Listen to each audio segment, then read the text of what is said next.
Buku Alfa dan Omega, Jilid 5, bab yang ke-15, pada pesta pernikahan. Yesus tidak memulai pekerjaannya dengan sesuatu pekerjaan besar di hadapan Sanhedrin di Yerusalem. Di sebuah kumpulan rumah tangga di suatu kampung kecil di Galilea, kuasanya dinyatakan untuk memperbesar kegirangan pesta nikah. Demikianlah ditunjukkan simpatinya kepada manusia dan hasratnya untuk melayani demi kebahagiaan mereka. Di padang belantara, pencobaan ia sendiri telah minum dari cawan malapetaka. Ia pergi memberikan kepada manusia cawan berkat, oleh berkatnya menguduskan hubungan manusia. Dari Yordan, Yesus telah pulang ke Galilea. Akan ada pernikahan di Kana, sebuah kota kecil tidak jauh dari Nazaret. Yang akan menikah itu adalah kaum keluarga Yusuf dan Maria. Maka Yesus, yang mengetahui kumpulan keluarga tersebut, telah pergi ke Kana, dan bersama murid-muridnya, ia diundang kepada pesta nikah itu. Ia bertemu kembali dengan ibunya, yang sudah agak lama berpisah dengan dia. Maria telah mendengar kabar tentang pernyataan yang di Yordan pada waktu ia dibaptiskan. Kabar itu telah dibawa ke Nazaret dan telah mengingatkan kembali kepadanya segala peristiwa yang telah sekian tahun lamanya tersimpan di dalam hatinya. Seperti halnya dengan semua orang Israel, Maria tergerak sekali hatinya oleh pekerjaan Yohanes Pembaptis. Ia masih mengingat betul nubuatan yang diberikan pada waktu kelahirannya. Kini, hubungannya dengan Yesus menyalakan pengharapannya kembali. Tetapi, kabar telah sampai juga kepadanya tentang kepergian Yesus yang penuh rahasia itu ke padang belantara, dan ia telah disusahkan oleh banyak kekhawatiran. Semenjak hari ketika ia mendengar pengumuman malaikat di rumahnya di Nazaret, Maria telah menyimpan setiap bukti bahwa Yesus adalah Mesias. Hidupnya yang manis dan tidak mementingkan diri itu memastikan kepadanya bahwa tak salah lagi ialah yang diutus Allah. Namun, datang juga kepadanya kebimbangan dan kekecewaan, dan ia telah merindukan waktu apabila kemuliaannya kelak dinyatakan. Maut telah memisahkan dia dari Yusuf, yang turut mengetahui dengan dia rahasia kelahiran Yesus itu. Sekarang, tak ada seorang pun kepada siapa ia dapat mempercayakan segala harapan dan kekhawatirannya. 2 bulan yang baru lalu telah dipenuhi dengan kedukaan. Ia telah berpisah dari Yesus, yang di dalam simpatinya ia mendapat penghiburan. Ia merenungkan ucapan Simeon, dan suatu pedang akan menembus jiwamu sendiri. Lukas 2 ayat 35. Terkenanglah ia akan 3 hari derita ketika ia menyangka Yesus sudah hilang dari dia untuk selama-lamanya, dan dengan hati yang amat cemas, ia menantikan Yesus pulang. Pada pesta nikah itu, ia bertemu dengan dia, tetap sebagai seorang anak yang lemah lembut dan patuh. Namun, tidak lagi sama. Wajahnya sudah berubah. Wajahnya itu mengandung bekas-bekas pergumulannya di padang belantara, dan suatu kenyataan yang baru tentang keagungan dan kuasa membuktikan tugas semawinya itu. Dengan dia, ada serombongan orang muda, dengan mata yang mengikuti dia dengan rasa hormat, dan yang memanggil dia guru. Kawan-kawan tersebut menceritakan kepada Maria apa yang telah mereka lihat dan dengar pada waktu ia dibaptiskan dan di mana-mana. Mereka menarik kesimpulan dengan berkata, "Kami telah menemukan dia yang disebut oleh Musa dalam kitab Taurat dan oleh para nabi. Yohanes 1 ayat 45. Ketika para tamu berhimpun, banyak yang tampaknya asyik memikirkan pokok-pokok pembicaraan yang sangat menarik hati. Kegembiraan yang tertekan meliputi seluruh himpunan itu. Rombongan-rombongan kecil berbicara satu sama lain dengan nada gembira tetapi tenang, dan pandangan takjub dialihkan kepada putra Maria itu. Ketika Maria telah mendengar kesaksian murid-murid itu tentang Yesus, hatinya pun digembirakan dengan kepastian bahwa segala harapannya yang telah lama ditaruhnya dalam hatinya tidak sia-sia belaka. Namun, sudah tentu, ia akan lebih daripada manusia, sekiranya tidak ada bercampur dengan sukacitanya yang suci itu, sekelumit kebanggaan sewajarnya dari ibu yang penyayang itu. Ketika melihat pandangan yang sekian banyak ditujukan kepada Yesus, ia sangat mengingini agar ia membuktikan kepada himpunan itu bahwa sesungguhnya ialah yang dihormati Allah itu. Ia mengharapkan supaya kiranya ada kesempatan bagi dia untuk mengadakan suatu mukjizat di hadapan mereka. Menurut adat istiadat pada zaman itu, pesta nikah berlangsung beberapa hari lamanya. Pada kesempatan ini, sebelum pesta itu berakhir, diketahui bahwa persediaan air anggur sudah habis. Hal ini menimbulkan kebingungan dan penyesalan yang amat sangat. Tidaklah biasa untuk tidak menghidangkan air anggur pada pesta, dan tiadanya air anggur akan seolah-olah menunjukkan kurangnya persiapan menerima tamu.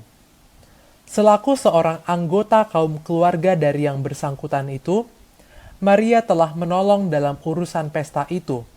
Dan sekarang, berbicaralah ia kepada Yesus, katanya, "Mereka kehabisan anggur." Perkataan ini merupakan suatu anjuran supaya ia kiranya mencukupkan keperluan mereka itu. Tetapi Yesus menyahut, "Mau apakah engkau daripadaku, Ibu? Saatku belum tiba." Jawaban ini, yang tampaknya kasar bagi kita, tidaklah menyatakan sikap dingin atau tidak adanya kesopanan. Bentuk jawaban juru selamat kepada ibunya itu adalah sesuai dengan adat ketimuran. Ucapan itu digunakan terhadap orang-orang yang kepadanya hendak ditunjukkan rasa hormat. Setiap perbuatan Kristus selama hidup di dunia ini adalah selaras dengan ajaran yang telah diberikannya sendiri. Hormatilah ayahmu dan ibumu, supaya lanjut umurmu di tanah yang diberikan Tuhan Allahmu kepadamu. Keluaran 20 ayat 12. Di kayu salib, dalam perbuatan kelemah lembutannya yang terakhir terhadap ibunya, Yesus menyapa dia dengan cara yang begitu pula, ketika ia menyerahkan dia kepada penjagaan muridnya yang paling dikasihinya. Baik di pesta nikah itu, maupun di kayu salib, kasih yang dinyatakan dengan nada suara, pandangan mata, dan tingkah laku itu menafsirkan ucapannya itu. Pada kunjungannya ke Bait Suci waktu ia masih kanak-kanak, ketika rahasia pekerjaan hidupnya terbuka di hadapannya, Kristus telah berkata kepada Maria, "Tidakkah kamu tahu bahwa aku harus berada di dalam rumah Bapakku?" Lukas 2 ayat 49. Ucapan ini menunjukkan inti seluruh hidup dan pekerjaannya. Segala sesuatu dikesampingkan demi pekerjaannya, yaitu pekerjaan penebusan yang besar yang hendak dilaksanakannya oleh kedatangannya ke dunia ini. Sekarang, ia mengulangi pelajaran itu. Ada bahaya bahwa Maria menganggap hubungannya dengan Yesus memberi kepadanya hak istimewa atas dia, dan hak dalam sesuatu tingkat untuk memimpin dia di dalam tugasnya. Selama 30 tahun, ia telah merupakan seorang anak yang penuh kasih dan penurut baginya. dan kasihnya tidak berubah. Tetapi sekarang ia mesti pergi keluar untuk melakukan pekerjaan Bapaknya. Sebagai putra yang maha tinggi dan juru selamat dunia, tiada satupun ikatan duniawi yang dapat menahan dia dari melaksanakan pekerjaannya itu, atau mempengaruhi tingkah lakunya. Ia mesti bebas untuk melakukan kehendak Allah. Pelajaran ini adalah juga untuk kita. Hak-hak Allah adalah lebih utama daripada segala ikatan hubungan manusia. Tiada satupun penarikan duniawi yang boleh memalingkan kaki kita dari jalan yang disuruhnya kita jalani.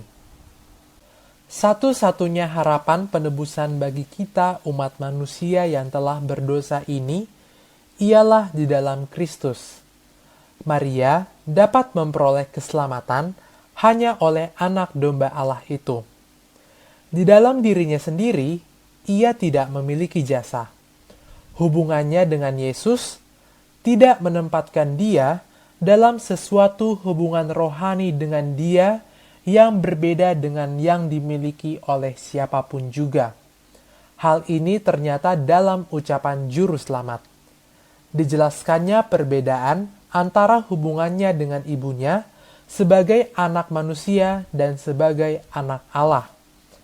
Ikatan kekeluargaan antara mereka bagaimanapun tidak menaruh dia dalam kesamaan dengan dia. Ucapan "saatku belum tiba" itu menunjuk kepada kenyataan bahwa segala perbuatan dalam kehidupan Kristus di dunia ini adalah untuk menggenapi rencana yang telah ada sejak zaman yang kekal. Sebelum ia datang ke dunia ini, rencana itu terbentang di hadapannya, sempurna dalam segala seluk-beluknya. Tetapi, sementara ia berjalan di antara manusia, ia dituntun langkah demi langkah oleh kehendak Bapa. Ia tidak ragu-ragu untuk bertindak pada waktu yang telah ditentukan. Dengan penyerahan yang sama, ia menanti hingga waktunya tiba. Dalam mengatakan kepada Maria bahwa saatnya belum tiba, Yesus sedang menjawab pikiran ibunya yang tidak diucapkannya. Harapan yang dipegangnya bersama dengan bangsanya. Dia mengharap supaya ia mau menyatakan dirinya sebagai Mesias, serta mengambil tahta bangsa Israel. Akan tetapi, saatnya belum tiba.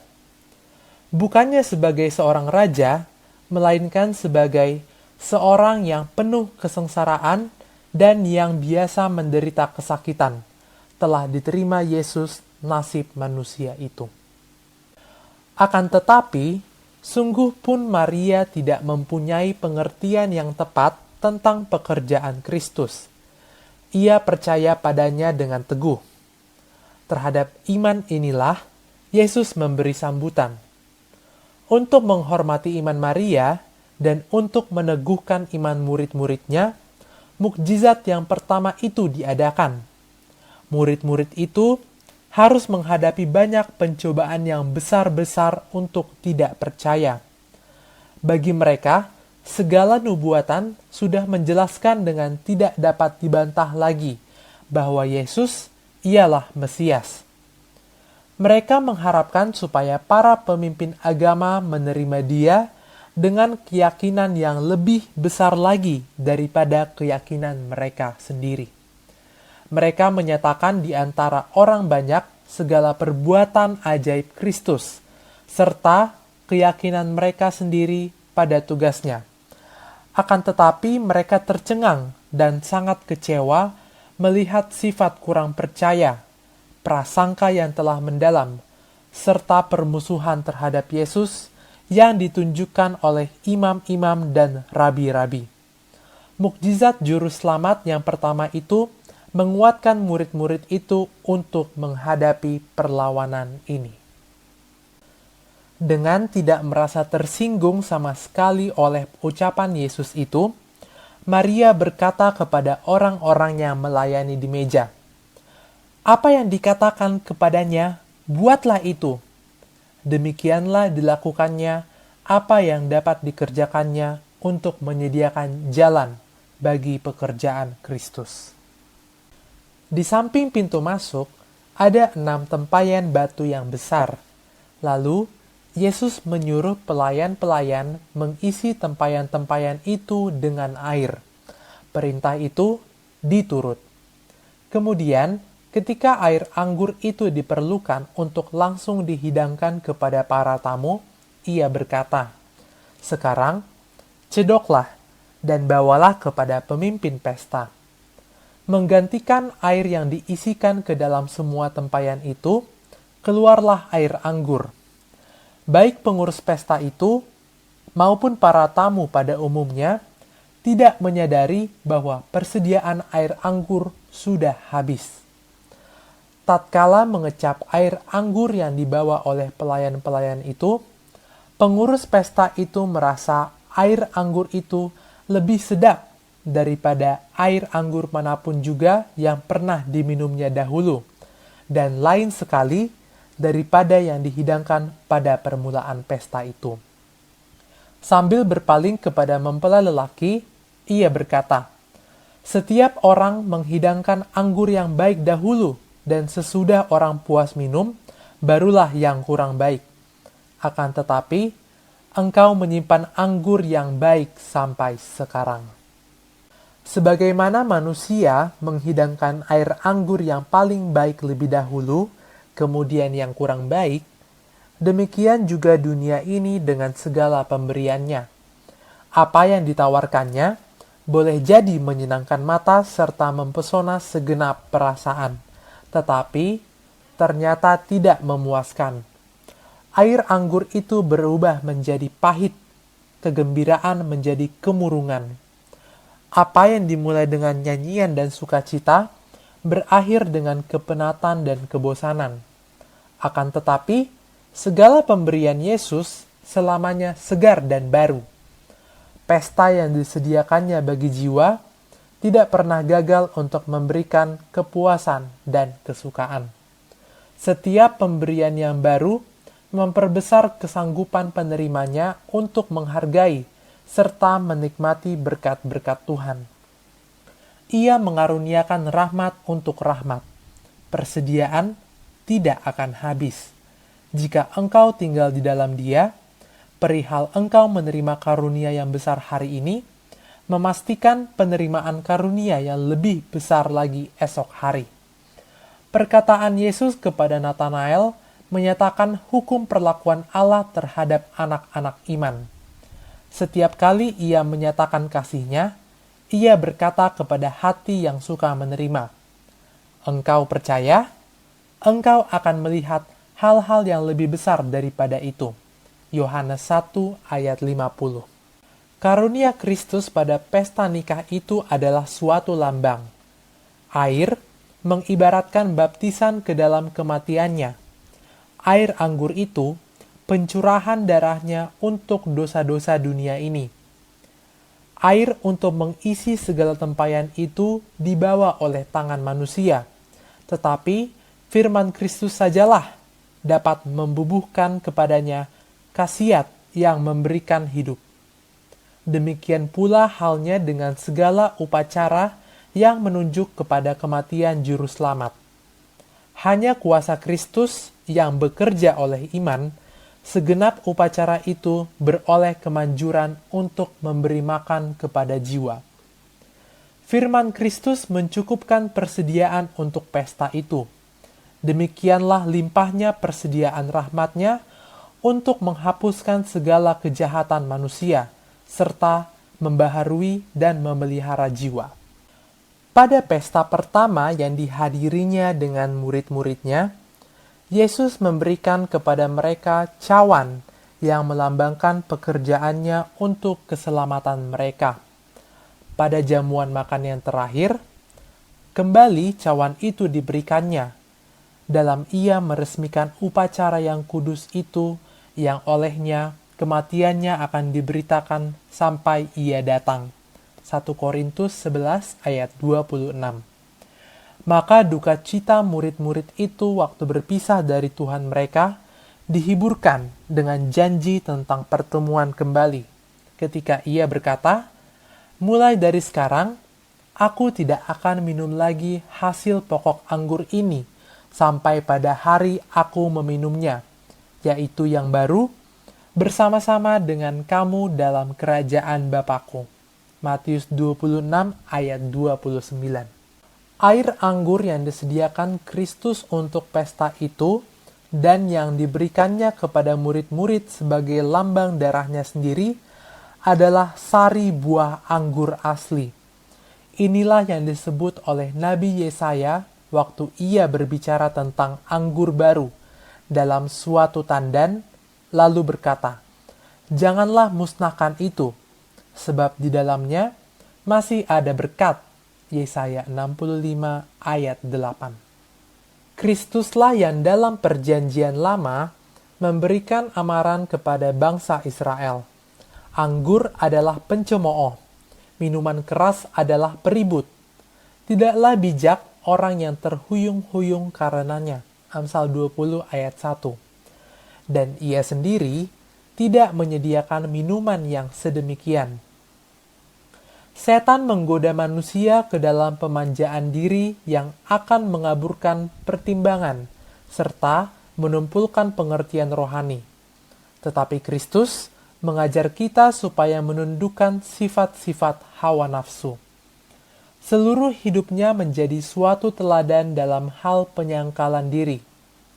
Supaya dapat menghancurkan kuasa selera, ia menderita untuk kita ujian yang paling keras yang dapat ditanggung oleh manusia. Kristuslah yang memberikan petunjuk supaya Yohanes Pembaptis jangan meminum baik air anggur maupun minuman keras. Ialah juga yang memerintahkan pertarakan seperti itu kepada istri Manoah. Maka ia mengucapkan laknat kepada orang yang menaruh botol minuman keras ke bibir sesamanya manusia. Kristus tidak membantah ajarannya sendiri. Air anggur yang tidak beragi yang disediakannya untuk para tamu pesta nikah itu adalah minuman yang sehat serta menyegarkan. Pengaruhnya haruslah menyesuaikan cita rasa dengan selera yang sehat.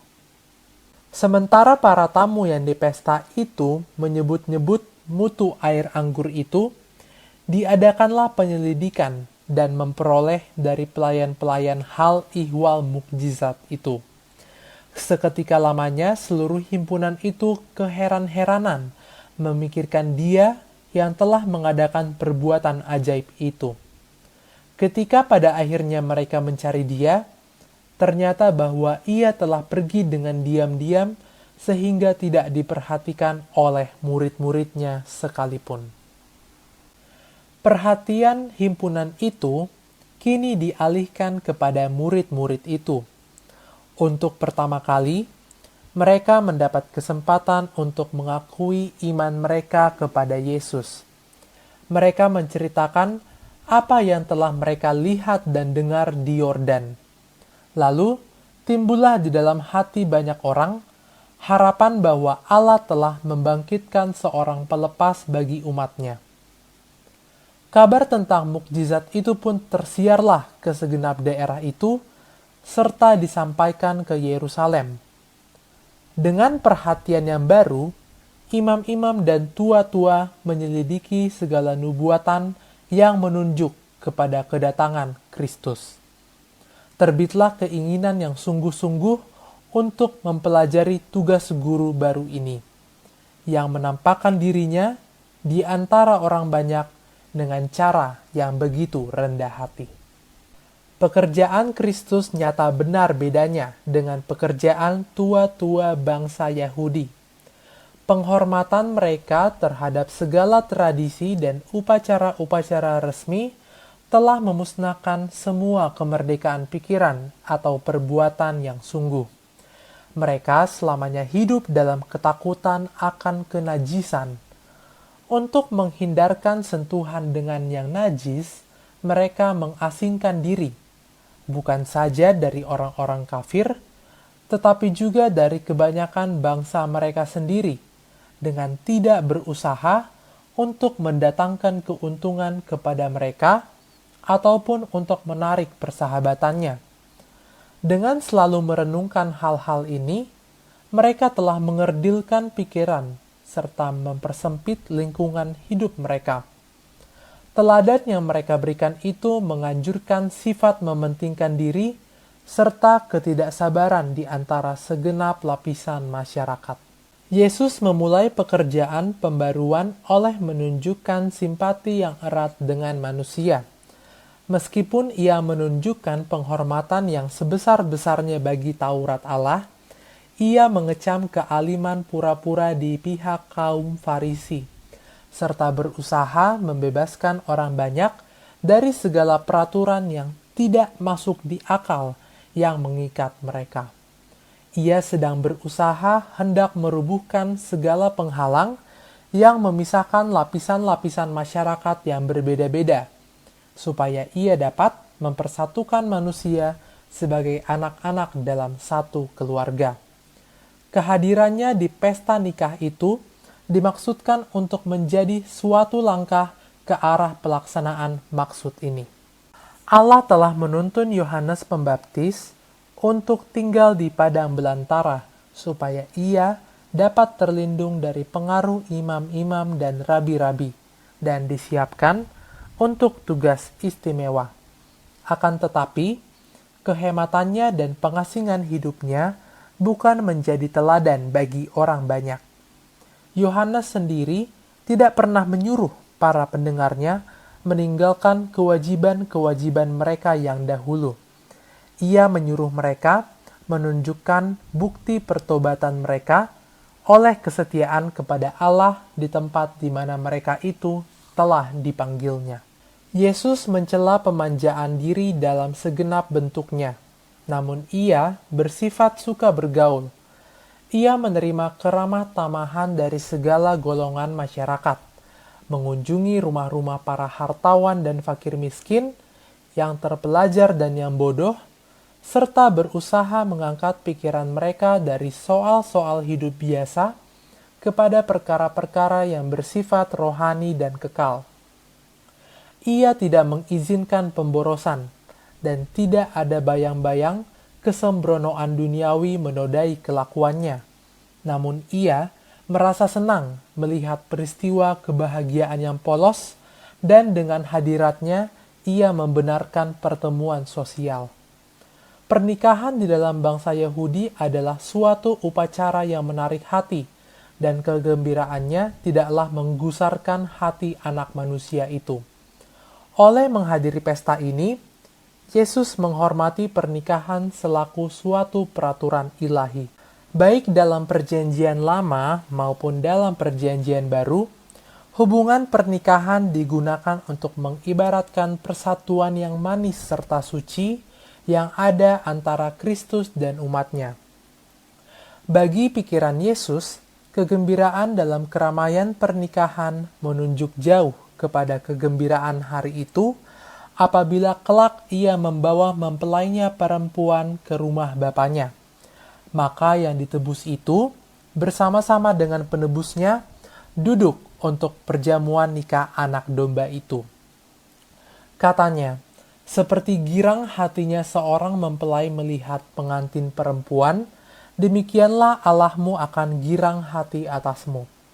Tidak akan disebut lagi yang ditinggalkan suami, tetapi engkau akan dinamai yang berkenan kepadaku, sebab Tuhan telah berkenan kepadamu.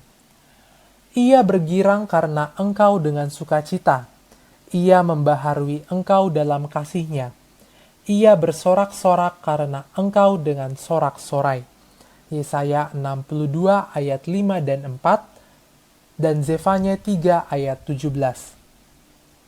Ketika wahyu tentang perkara-perkara semawi dianugerahkan kepada Rasul Yohanes, ia menulis, "Lalu aku mendengar seperti suara himpunan besar orang banyak, seperti desau air bah, dan seperti deru guruh yang hebat," katanya.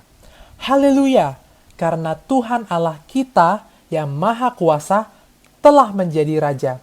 Marilah kita bersukacita dan bersorak-sorai dan memuliakan Dia, karena hari perkawinan anak domba telah tiba, dan pengantinnya telah siap sedia. Berbahagialah mereka yang diundang ke perjamuan kawin anak domba. Wahyu 19 ayat 6, 7, dan 9. Yesus melihat di dalam tiap-tiap jiwa seorang yang kepadanya mesti diberikan panggilan supaya datang ke dalam kerajaannya. Ia menarik hati orang oleh menggabungkan dirinya dengan mereka sebagai seorang yang menginginkan kebahagiaan mereka.